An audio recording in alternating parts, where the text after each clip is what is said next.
This episode of Delta Sparks Pod is sponsored by Chuckstar Leather Goods. Chuckstar Leather makes the ultimate upgrade for your hard hat. Chuckstar is a small family-owned company that designs, tests, and produces its signature Chuck Band elk leather headgear upgrade in Southern California.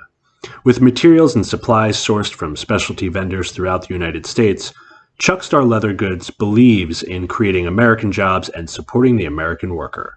Stand out, look great, be comfortable. Chuckstar, your new standard.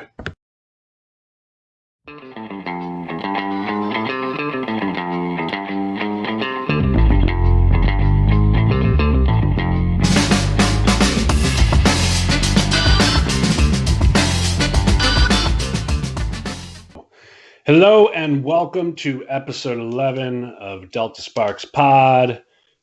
Dewey. I am Evan. Dewey. Hello! Pop, pop, pop, pop, pop, pop. Pop, pop, pop. Which, if you don't know what pop, pop, pop means, I've gotten a couple of questions. Take your ass back to episode 1, learn yourself something, be totally grossed out, or excited. Who knows? I don't. Andie's a filthy animal. Well, I dabble. Would you say your motto is, I'm a dump truck? I would not say that. But especially because I can't say it as good as you do. And I always get the word wrong. I always say dumpster. No, dump because truck. Then I know you're gonna use it as like a promo thing for me of me saying I'm a dumpster. Dump truck. Damn it. There we go. See, I always got it already. Oh man. So this is not what you'd call a light episode. No, this one we're getting a little hot and heavy. Yeah. We know we are who we are. We always, keep it light, keep it fresh to death. But we both had some things go on this week, and we decided, hey, why not just go in balls first? So Andie, should we start with your balls or my balls? Let's start with your balls, Evan. Okay. I don't even know where to begin. Okay. It's been an ongoing thing at work. So for those of you who don't know, who haven't listened to a single episode or been on any of our lives, noobers. I am in recovery. I'm a recovering alcoholic and drug addict.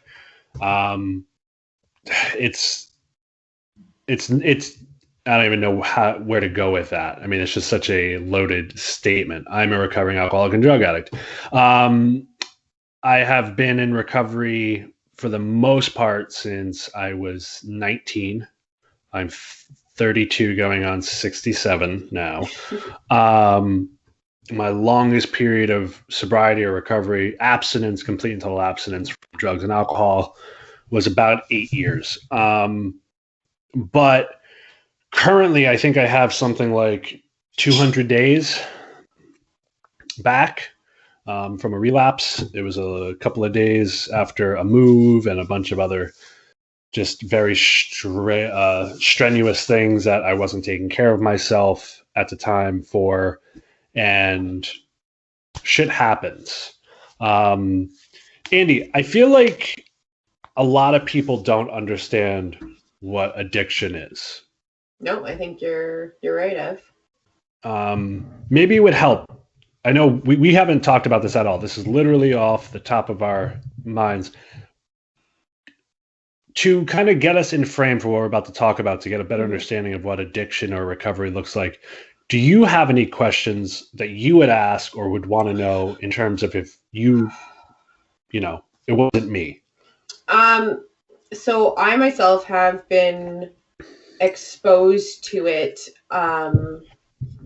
in a little bit more of a peripheral way. It hasn't been myself experiencing it. Well, I do have like food addiction. That's how I cope. That's how I get through.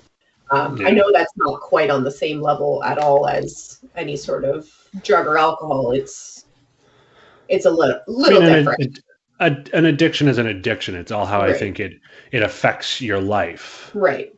So like I treat that kind of as coping. I treat it as, oh, I get that as a treat. Like I get like, and if I consider like I'm on Weight Watchers right now. I'm on a diet. So this has been really terrible for me. And it's like my usual like comfort things. I come home, I'm sitting on the couch, okay, let's snack. So I'm trying to like get myself out of that, and finding it's very much training your brain and trying to get away from those kind of like bad habits of not making smart choices. Fallbacks. Exactly. So, and I know like a slip up for me won't have the same effect as it would for somebody recovering from drugs or alcohol. Yeah. Now, I also have some people in my life who I'm very close to, who I adore completely. Some of my favorite people in the world who semi-recently have given up drinking, and it's like they're different people. So me comparing my food addiction to alcohol it feels like apples and oranges, but I know kind of that the same like addiction mentality is similar. Is similar. Yeah, I've had, so as I've said before, I come from a family of people in recovery. My brother's in recovery, my dad's in recovery. My wife works in the field. She has family in recovery. You made a very interesting word choice when you said, if I'm good, then I get to have a treat. My I like treat, ice cream. Yeah. Like I would love nothing more than, if I'm good for a week, to just smoke one joint on a Friday night. Right. And this is where I feel like there's a lot of confusion or misunderstanding or not understanding about alcoholism and drug addiction specifically is like, I've had people tell me, oh, well, it's a moral deficiency, or it's a choice. I don't like that. You could stop if you wanted to. You've had people tell you that? To my face. I have ended long-standing friendships for statements like that. Wow. Not just a statement, like there was a conversation that followed, but they were like, well, someone actually said to me that saying you're a drug addict is just an excuse for all the stuff you've done. That's a bold statement. Yeah. And it's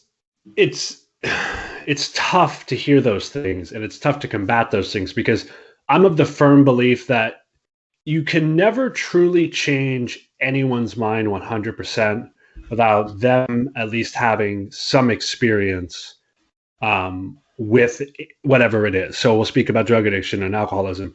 Even if the person hasn't had that experience, if they have a family member or a loved one or a close friend who has struggled and they've actually seen them try to stop and try time and time again, the only way I can describe it is it's literally like there's another Evan inside of me who takes over.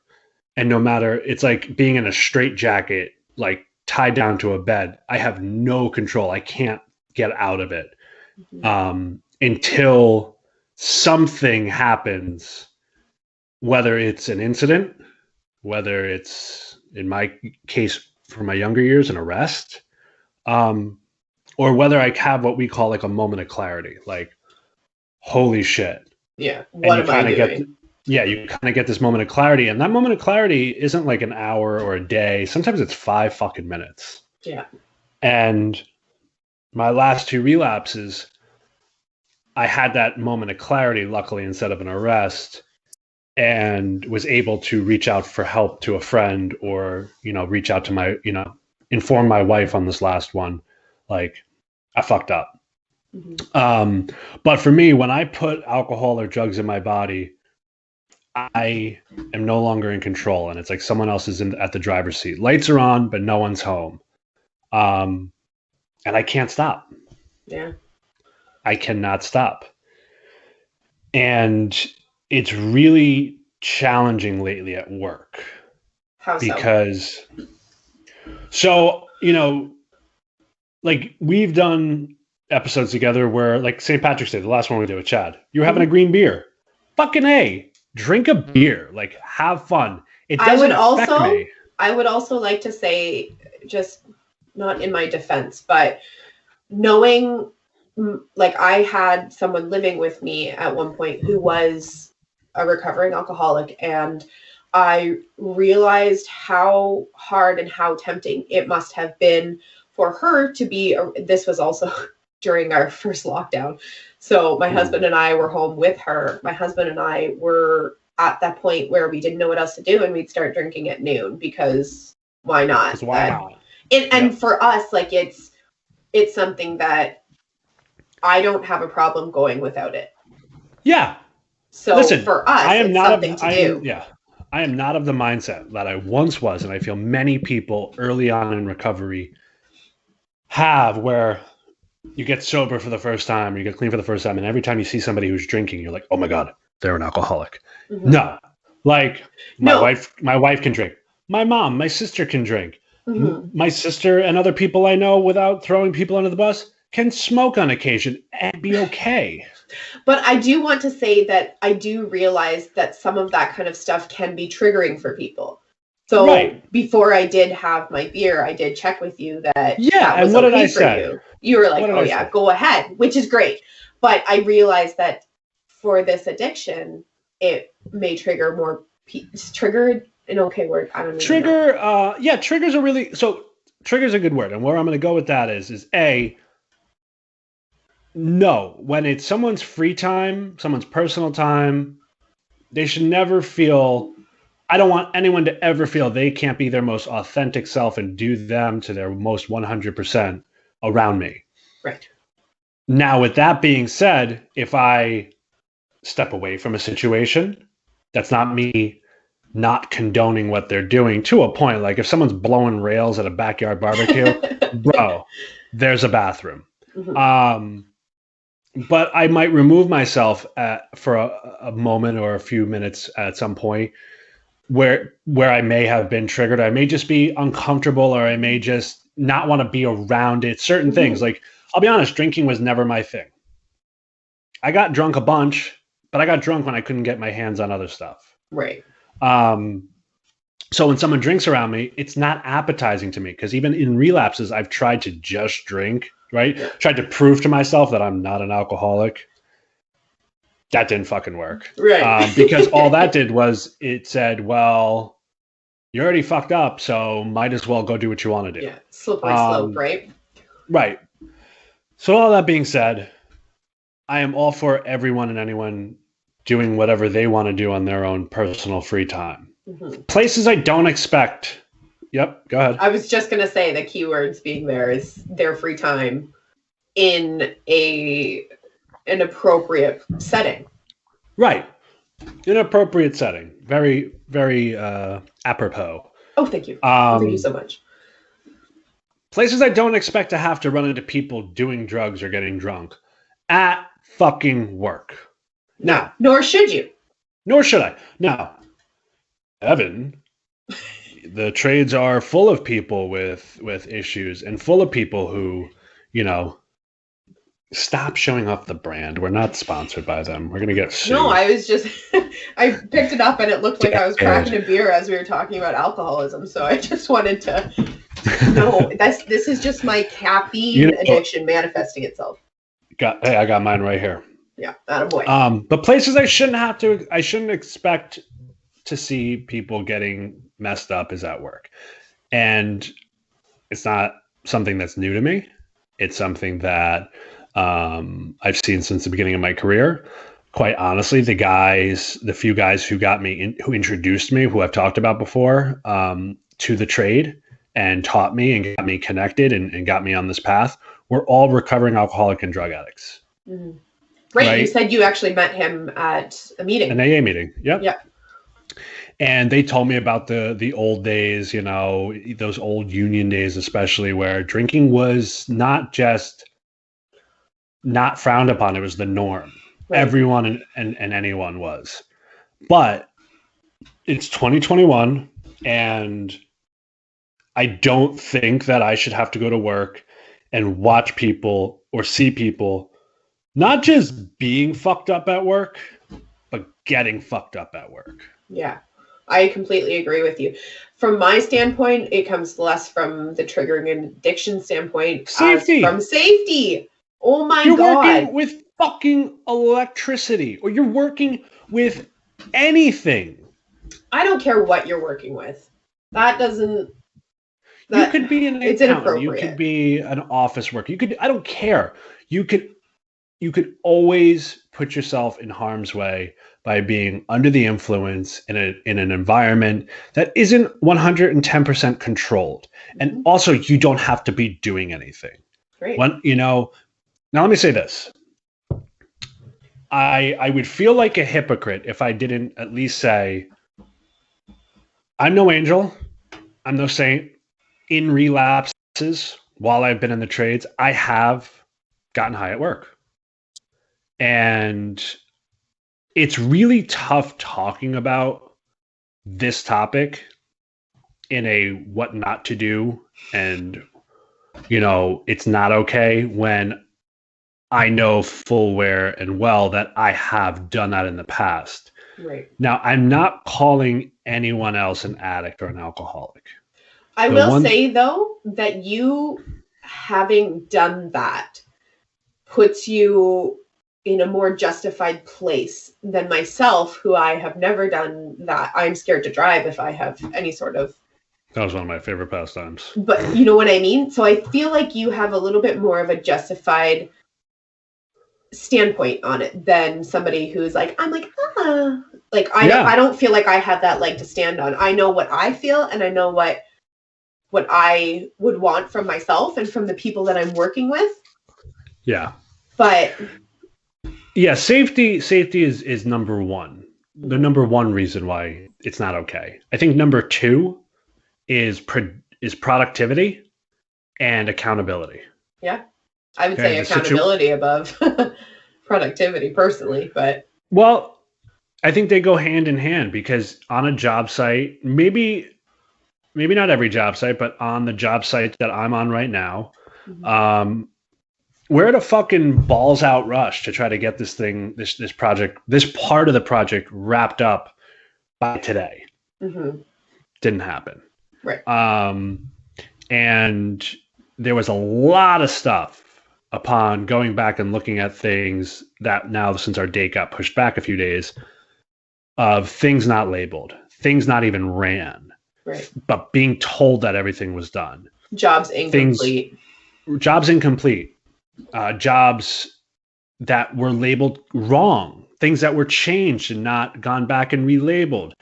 And I might get fired for saying this, but fuck it. But fuck it. Like hot pockets. I don't know why I always do that. I'm like, but fuck it. But fuck it. But 60% of the guys at my company on my job site right now are under the influence daily. Wow. And don't get me wrong. If you guys follow my account at all, you know I am a huge supporter of Oktoberfest. And I have had mornings where I should not have been driving into work. I get there. Is there something you need to be telling us? What is in this? I've heard of rum and Coke, but not vodka and Pepsi. That's actually what I drink. Anyways, I digress. There have been mornings that I should not have driven into work, and I did. Yeah. Luckily, nothing bad has happened of it. But it's one of those things where I'm 3/4 of the way to work, and I look around, and I'm like, holy shit, how did I get here? I had one morning where I was driving in, and I had to lean my head against the cold side window because my head was pounding. So, that, and my productivity is just about zero. But I'm of the mindset that if I'm putting myself in that situation, if I'm too hungover to at work, I will be at work because I put myself into this spot and I will be there. So, so far I've been able to maintain this. Don't get me wrong. I've thrown up at work from drinking the night before more than once. And yeah, it's panel Circuit 96.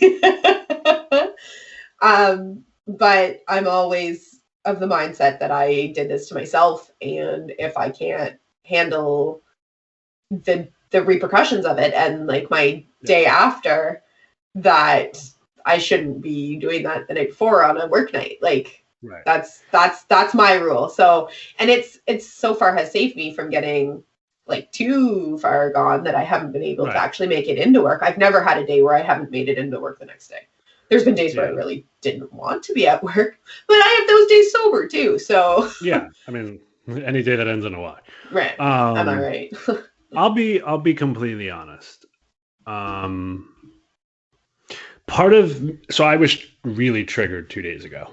Really triggered. I was really stressed out. This job has been a real headache. Can I interrupt you here for a second? So when you say triggered in this kind of situation, does that mean that you are actively and consciously thinking about a potential relapse, or is it a triggered as in I am upset and I know that this is what is setting me off? Triggered as in the first. Okay. You know, everyone has probably seen me smoking my vape here. You know, I'm an addict. Fuck off. We've heard you. Jesus Christ, Darth Vader's over there. Like, I didn't hear a Roger after that. This is just nicotine. I'm an addict. I smoked about 2.5, 3 packs a day for about 15 years unfiltered. This is not, in my eyes, a safer alternative. It's just a less stinky one. My wife doesn't hate it as much, but she still hates it. But she's a smart woman. But yeah, she is a lot smarter than me. But you could put THC in here and get high all day. And that's what they're doing. And you smell it. And I got guys walking into the electrical room that I'm working in, a small room, smaller than a jail cell, blowing clouds, and then walking out.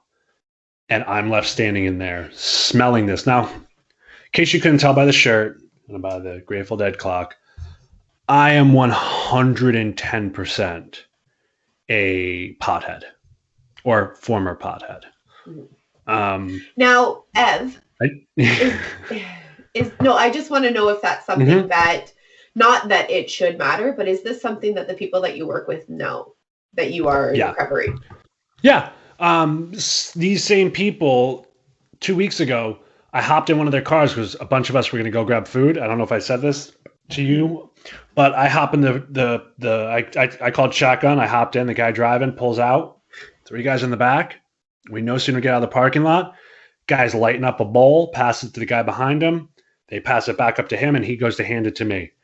And I had the window open. I had my mask on, obviously, because of COVID. And I was like, no, I'm good. I was like, I'm actually in recovery. And they go, oh, awesome. Good for you. Doesn't even faze them, eh? Doesn't even faze them. Now, I don't expect other people to understand my battles or my plight or whatever you want to call it, right? Mm-hmm. Everyone has their own shit. Right. It's called human nature. But I don't, again, coming back to it, I don't expect to have to deal with people getting high in my face at work. If I go to a concert, if I'm even, it's legal, or decriminalized in my state now, walking down the street or walking through the park, or anywhere really. But if I put myself, yeah, I know. If I put myself in a position where it's to be potentially expected, fine. But I shouldn't have to expect it at work. No, you absolutely should not. No matter where you are, that's something that is a big safety thing. Like that's in a lot of agreements that you sign, contracts that you sign with a company when you start on. Right. And I mean, it's neither here nor there, that kind of stuff. I mean, it is what it is. And listen, I'm not sitting here saying if you've gotten high or you get high at work that you're a bad person, that you're a degenerate, that you're evil. What I am saying is try to think more about the people around you and less about yourself sometimes in those situations. Yeah. Work is stressful. And, there are probably people saying, well, other professions can go to lunch and have a couple of drinks and come back. Yeah, they can go and have a drink or two. But if they come back inebriated or intoxicated, they're going to get shit for it. Mm-hmm. And it should be no different than on a job site, than in an office, than in a hospital or in a courtroom. Right. So that's my 2 cents. And just to clear up the triggered part real quick. Mm-hmm. No, I know what putting drugs and alcohol in my body will do to me. I consciously know that. Mm-hmm. But there's a feeling, an almost unexplainable feeling.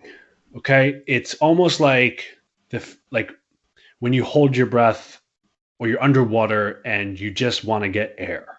Mm-hmm. Okay? When you're triggered or you're craving, especially in early recovery, it feels like that. Like you can't breathe, like you can't scratch that itch, like you can't get comfortable without putting that in you. That work for you to get past that? Is it a moment? Is it a day? It's 110% unique to each situation. Mm-hmm. Sometimes it's just a split thought, which I wouldn't call a trigger. It's just like, oh, that'd be nice.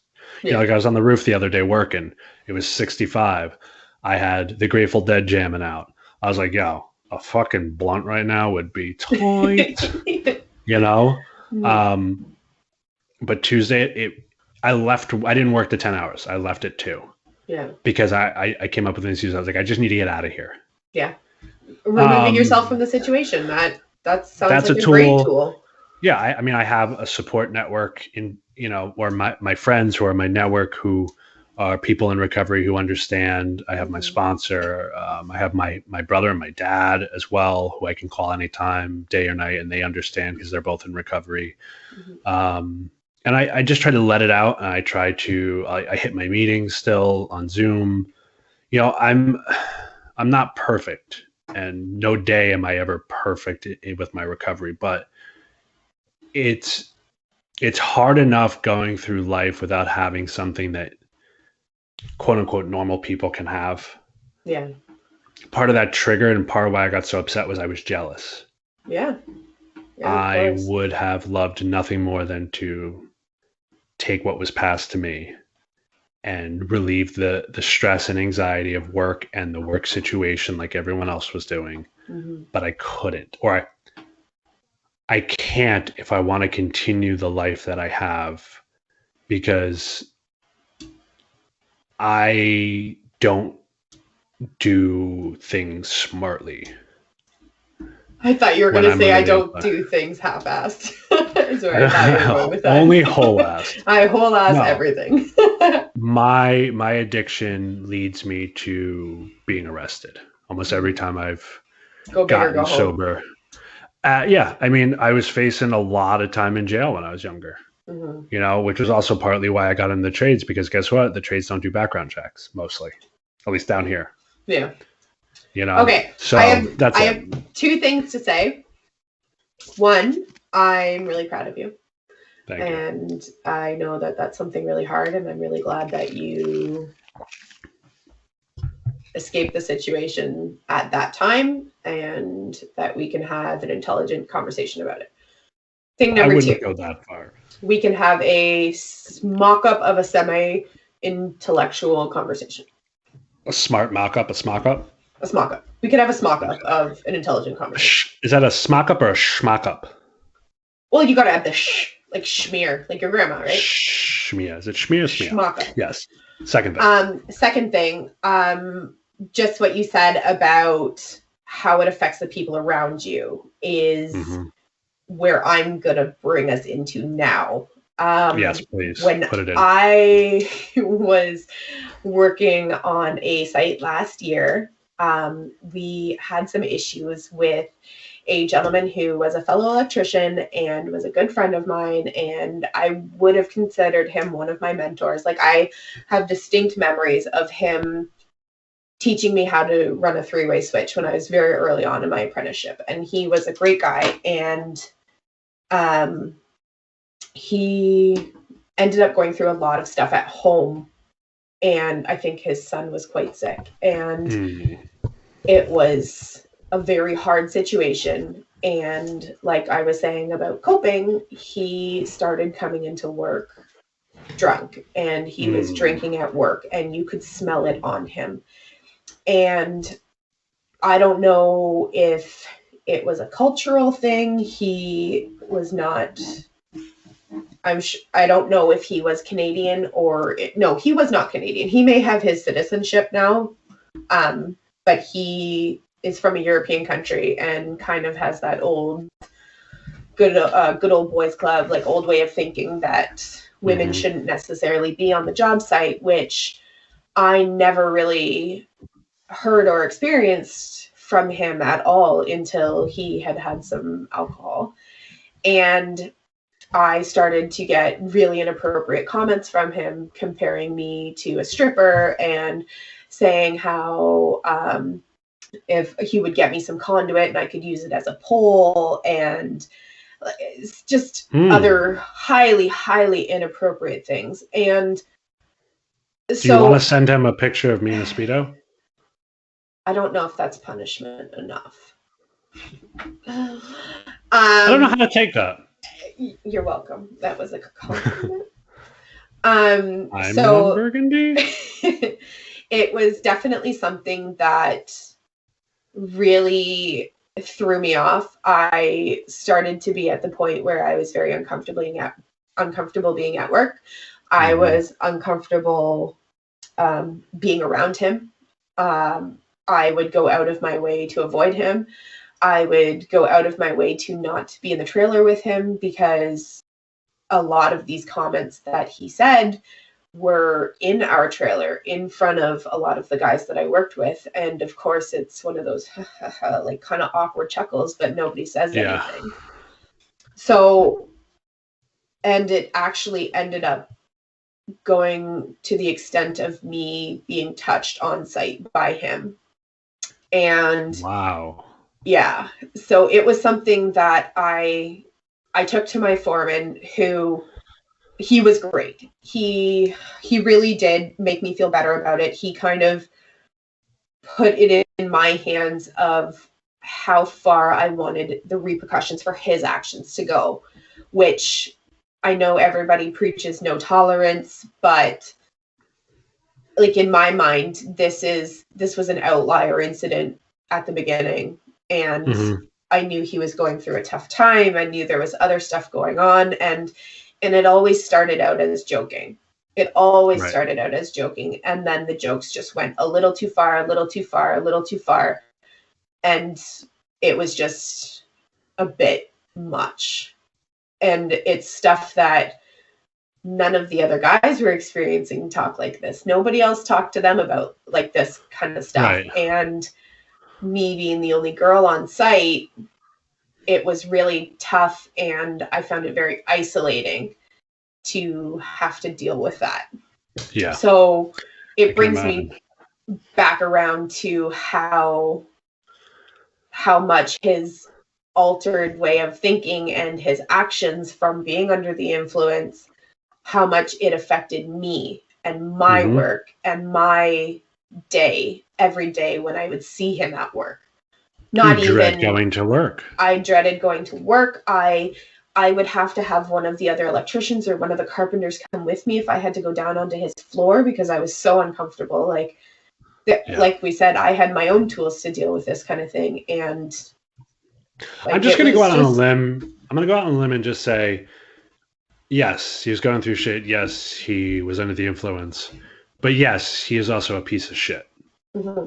And I know that, like, because I could go to work and be under the influence, and if there's a female tradesperson not act that way or not talk that way, I talk that way to the new guys all the time. I'm like, come here, boy, you got a pretty mouth. And then just watch their eyes get big and wide because they're like, oh my God. I do have a pretty mouth. I'll be really honest for a second to break the tension. Something I used to do, which I don't do anymore all the time. Whenever we got like a new guy, like I'm talking green, young, morning break, I'd make sure I sat right up next to him. And I, without even looking, would just go, let me ask you a question. And they go, yeah. I'd be like, You ever been with a man before? Oh my He's God. like, no. And I'm like, all right. One more question. Yeah? Do you want to be? And just watch their fucking head explode. But no, it's not okay. There's no excuse. I think that's what I'm trying to say. There's no excuse for that behavior. There's no excuse for the other people around you, especially men. Like you said, in the beginning of your story, you said, he was a gentleman. Yeah. That's not a fucking gentleman. No. I'm sorry. No, I agree. And it's one of those things that I did not see this side of him until it got to that point. So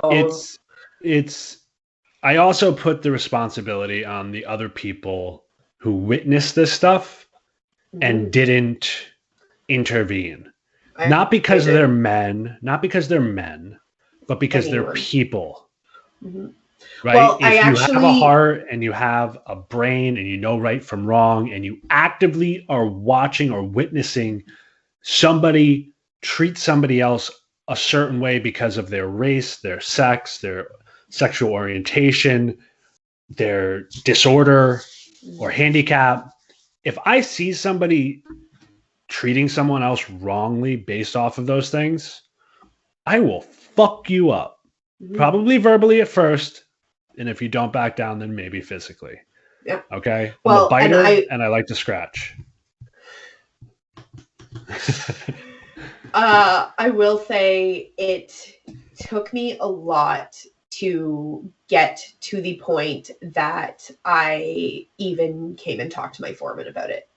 Yeah. I kind of kept brushing it off and saying, like, it's whatever, he's just joking around. Like, this is the kind of relationship we have. Like, this is how it is. And then I thought to myself, I was talking to another friend of mine, and basically she was dealing with something very similar. I think it was at school. I can't remember what her setting was. And I said to her, like, what would you be telling your friend to do?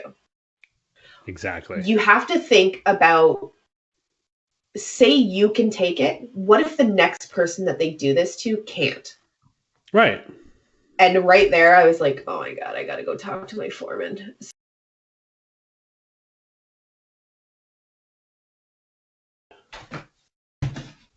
Andie, I told you, we need to talk about wardrobe so this doesn't keep happening.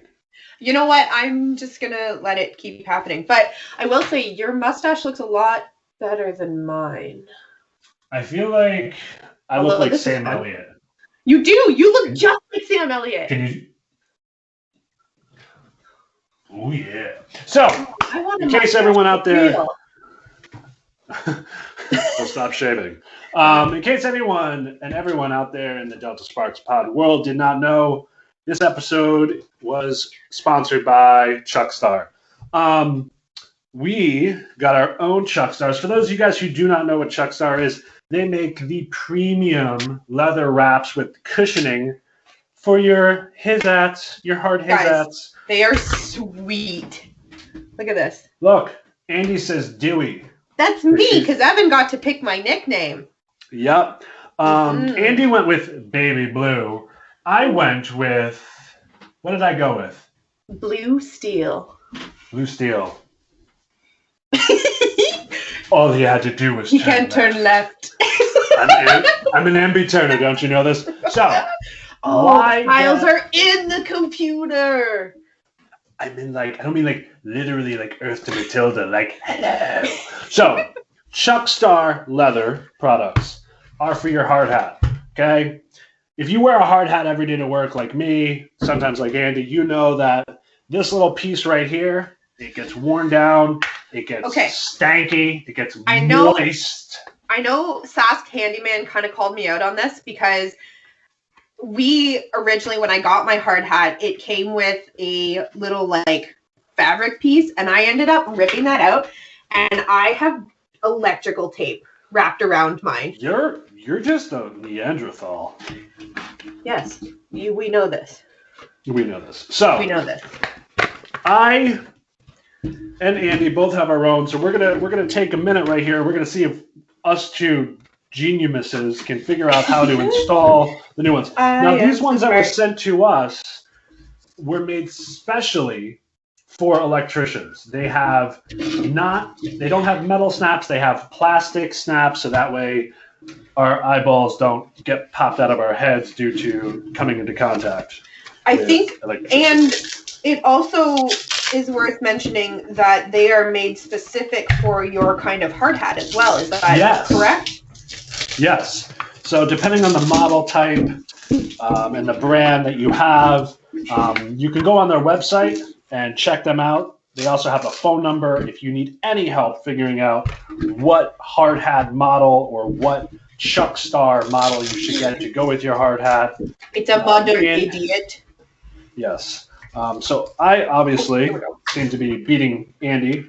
So I've got my front little cushion pad that came with my hard hat off.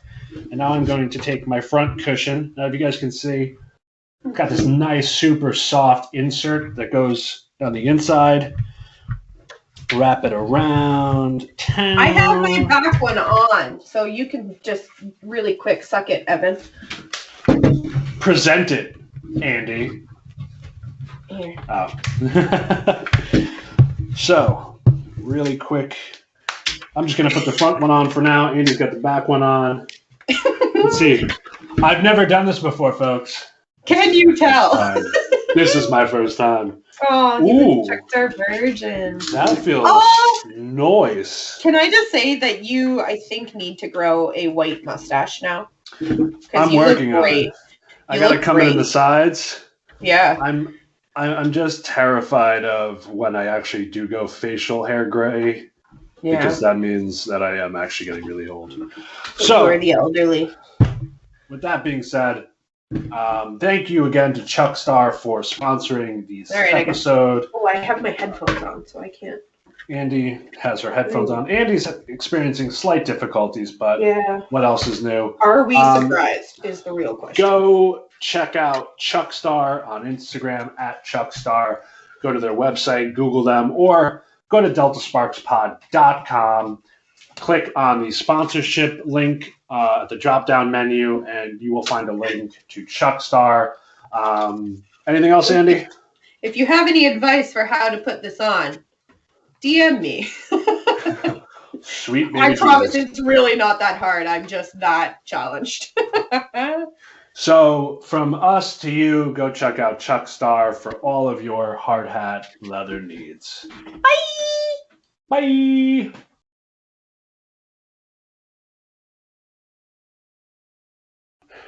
So yeah, I don't care who you are or what you think is acceptable at home, and I think this goes back to what we were talking about before with the drinking and using whatever. It is not okay. It's never been okay to treat people wrong or differently or attack them or whatever based off of something that they have no control over. Or even stuff they do have control over, right? Like certain things, which we're not going to get down that list because it's a very ambiguous list. Well, even that, I think this was a joking situation that just got so far out of hand.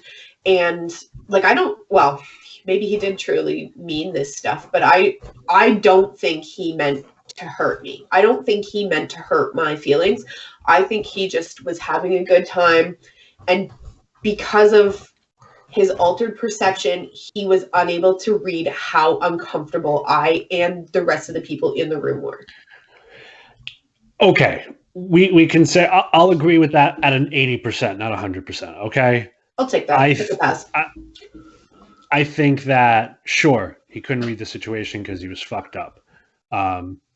Things got a little carried away because he was fucked up. But at the same time, it's still not okay. And it's never okay. No, I completely agree. Whenever you affect the people around you that profoundly in a negative way, it is just it's hurtful and it's harmful. Mm-hmm. And no one knows what comes out of their mouth towards somebody how it's going to affect them and to what degree and to what and for how long. Mm-hmm. You know? So And one of the things that I think about with this kind of thing is if he had said something along these lines to a first year woman apprentice, there's a real chance. If somebody talked to me like this in my first year, when I was young and green and still getting my feet wet, not knowing what I was doing, even in my first site, I did not have another woman on site. I didn't particularly love my foreman at that point. I didn't know him. I didn't know any of the guys that well. Right. It was extremely isolating. Who knows if I would have even stayed with that company or even in the trade? Who knows, right? Mm-hmm. What's really weird about this whole situation is this particular guy that I had this issue with. You married. No. Sorry, I couldn't help myself. Hey, Adam. Yeah. This is how rumors are started, Evan. But so this particular guy that I had my issues with, I actually have met another woman who had similar issues with him. So there you go. Yeah. He's a piece of shit. Big time. And like I was saying before, if you do not step in, if no one steps in, then they are all culpable. Yeah, I agree. It's like if you hid the body or you drove the getaway car, you're fucking guilty by association. Yeah. If you don't say something to try to stop it, you are complicit, you are participating, and guess what? You, in my mind, are no better. Yep. And I know it's a really heavy thing to say, but sorry. Not sorry. This woman who experienced the same sort of thing is a total badass and actually stood up to him to his face. And it was something that I heard about after my interactions had taken place. So he had done this to her before, and she was just a total badass about it. And I want to say that I'm really proud of her. I'm not going to name any names because nobody needs that, but I'm really proud of her, and she is amazing. So I just want to put that out there.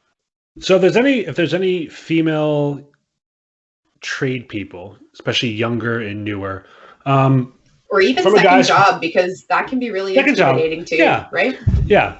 Well, I mean newer. Not younger, but newer.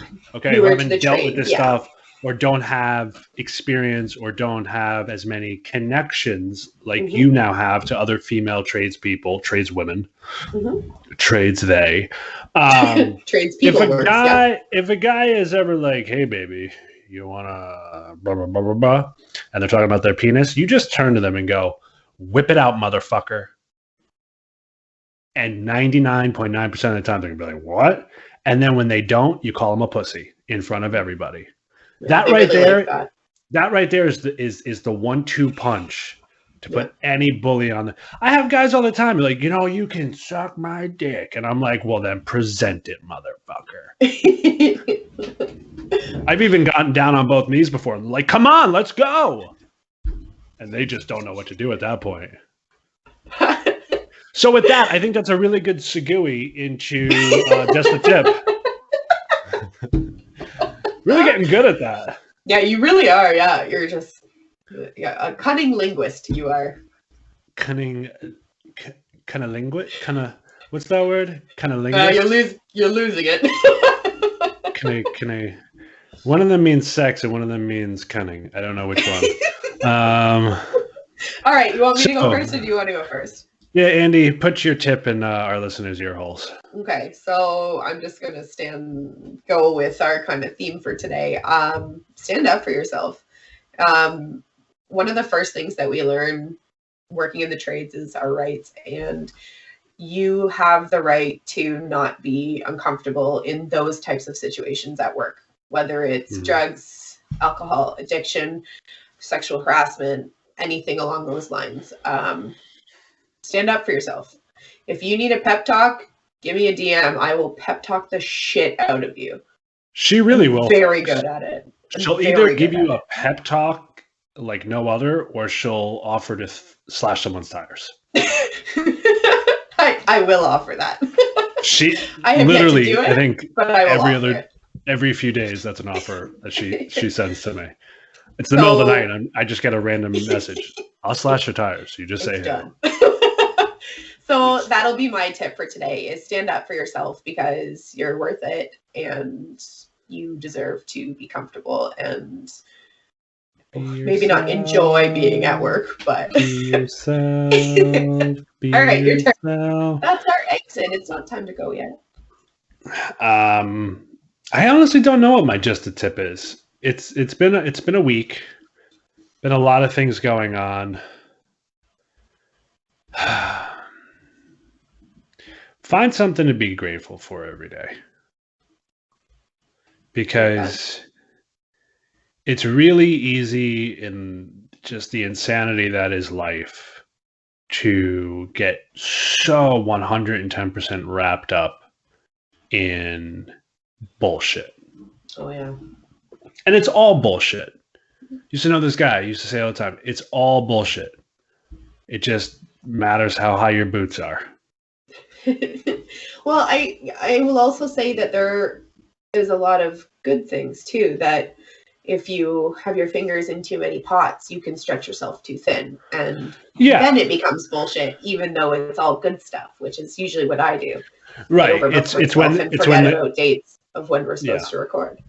It's when the good stuff becomes overwhelming. But when I say find something to be grateful for, it's because when everything's swirling, to be able to just pinpoint something and just go, I'm grateful for this today. It is such a recentering. I'm lucky. I have my wife who works from home, who sends me Snapchats of our cats all day being dinguses. So that's helpful. But and then whatever that is for you, I'll slash their tires too. So yeah, I know that's helpful. I'm like, my cats don't drive. I don't know what you're talking about. And I'm like, you're not home all day. You don't know. Please continue. This puss don't have wheels. All right, I think it's time for the ADHD round. Or we're calling it the Adderall round. Hey, listen, if any of you out there have a better name for our lightning round, please the lightning round brought to you by methamphetamines. Please DM me, DM Dewey, DM the pod. Give us a new name for this. Maybe you know what? Hold on. For those who are watching.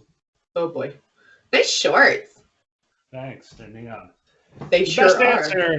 Best answer gets this. Hey, tell us what that is, Ev. It's not very clear. This is the Klein Tools Ratcheting 15-in-1. Ooh. I love this thing. I use it every day. Ooh. Boom, boom, boom. So we'll do, I don't know, we'll say until the end of the month. That will be the end of... No, you know what? We'll give it a month. We'll give it a month. So May 15th, folks. I like That's when we're recording this, April 15th. By May 15th, best answer. You know what? Fuck it. Worldwide. Ooh. Mr. Moneybags over here. No, it's only because I think we only have one international listener, and that's Kim in Australia. God bless him. This is your shout out. You're welcome. We love you. No pressure. Lightning round. Rock, paper, scissors? Yeah. Wait, what happens? Then we get to choose? The winner gets to choose? Yeah, first or second. Okay. Ready? Rock, paper, scissors, shoot. Okay. I didn't do it, but I'll stick with rock. You go first. Okay. Ha ha ha ha ha ha. What is something that you just recently realized that you are now embarrassed you didn't realize earlier? Ooh. And I know the answer. Well, most computer things. That's a throw. What's my answer? That the Middle East is not in the United States. Yeah, that was pretty bad. Okay, so let's go with geography in general. because I also had the I'll mishap take of being close to the geography. ocean. Oh yeah, that's true too. So I'll take let's stick with geography for geography. 200, Alex. Ding Okay, ding, the daily double. What's something that you just realized? Like, answer your own question. You had mine like ready to go, eh? All right, so I guess that I can't read the word segue. But you said it right. I'm proud of you. Right, but I called it Segui 3 times. Yeah, I know. I was very Segui. Stuck with it. Okay, my question. Yes. Evan, do you believe in aliens? That's a really, really deep question. Oh no. I'm not sure. Okay. I'll be honest. Part of me wants her to be, but part of me doesn't. Like, I've seen the movie Signs one too many times, which totally gives me panic attacks. But there's also other movies that, like E.T., where I'm just like, yeah, little homie's got a glowing finger and can shoot Reese's pieces in my mouth. Not Reese's penises. Reese's pieces in my mouth from across the room. That's a little-known Reese's product. Reese's Pieces. I will say I do believe there's aliens. I think they are nothing like what we portray them as. I think they are, if they are intelligent, they are smart enough to stay the hell away from us. Also, I feel like all cats are aliens. Yeah, it could be. Also, little known fact about me, I am actually absolutely terrified of things that are space related. Like, I will not watch space movies. I will not, like, I want nothing to do with outer space. Same with the deep, dark ocean. Have you ever seen the movie Spaceballs? I have never seen it, but that's not because I'm scared of that movie. I'm really bad with watching movies, and there's a lot of, like, classic movies that I haven't seen. But, yes, so Spaceball is on the list, but not because I'm scared of it. Okay. My turn. Okay. First, think of a product. Okay. What is the product? Anything. Like specific product? Yeah. Okay, Adidas running shoes. No. So not like a brand name, just like a plunger or a cheese grater or I don't know, whatever. Okay, water bottle. Water bottle. Okay. Now, what would be the worst, absolutely worst brand name for that product? Water bottle. Fill me up, put me inside of you. That's not a brand name. That's a brand name. How about I'll make you wet? Slogan. I like that one better. I'll make you wet. No, but you're supposed to pick bad names. Bad names. Evan, you're too good at this. May contain lead. Say again. May contain lead. Perfect. Oh, yummy. Okay, Ev, you ready? The Flint, Michigan Water Company. Brought to you by. I actually get that one. Okay. Yeah.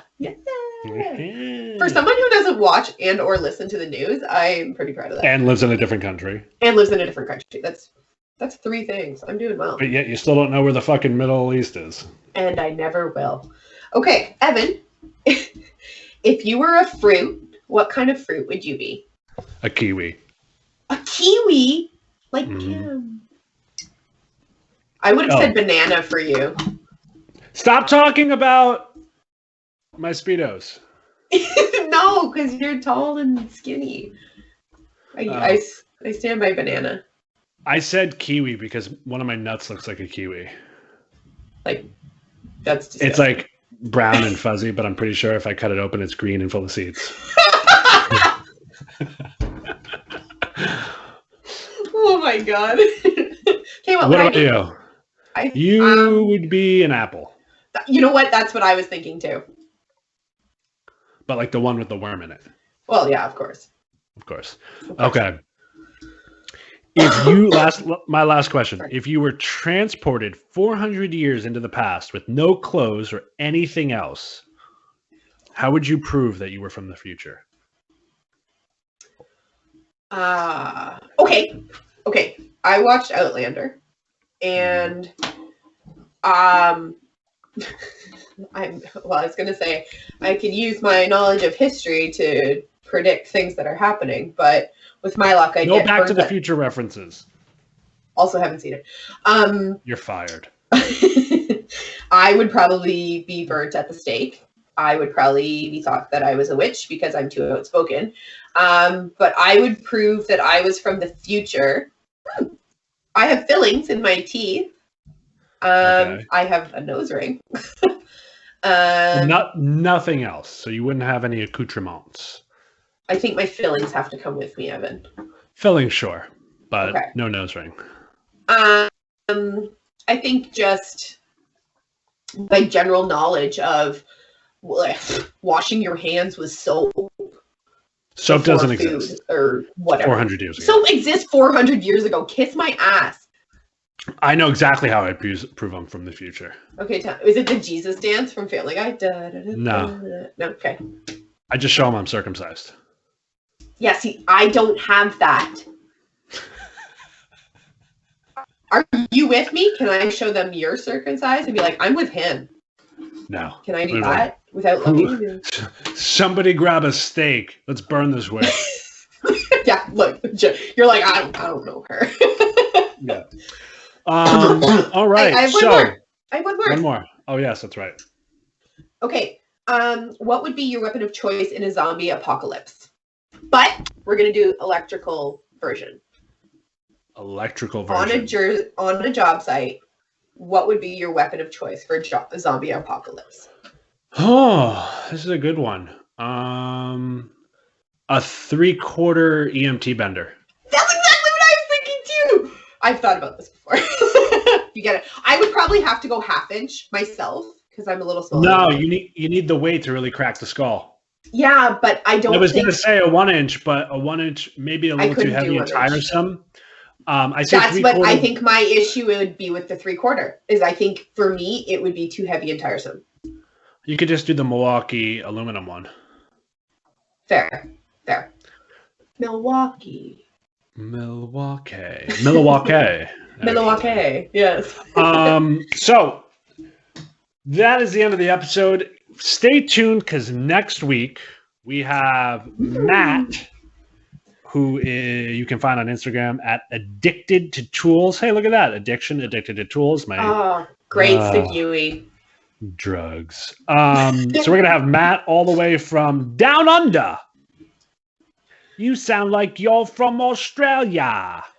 Are you going to do that the whole time we talk to him? G'day, mate. That's what he's going to say, and then he's going to leave us immediately. Yes. Yes. So stay tuned. We're going to have Matt from Addicted to Tools. Once again, we want to thank the sponsor of this episode, Chuck Star Leather. The only leather one wants to rub all over their naked being and or partner. Go check them out at Chuck Star on Instagram, or you can go to deltasparkspod.com. We're going to be throwing up a link to their website. As always, please follow, subscribe, and share. And don't forget, best name for the lightning round, May 15th, gets the Klein 15-in-1 ratcheting screwdriver. Anything else, Andy? Nope, I'm good. Okay, so be yourself. Be yourself. Don't do drugs.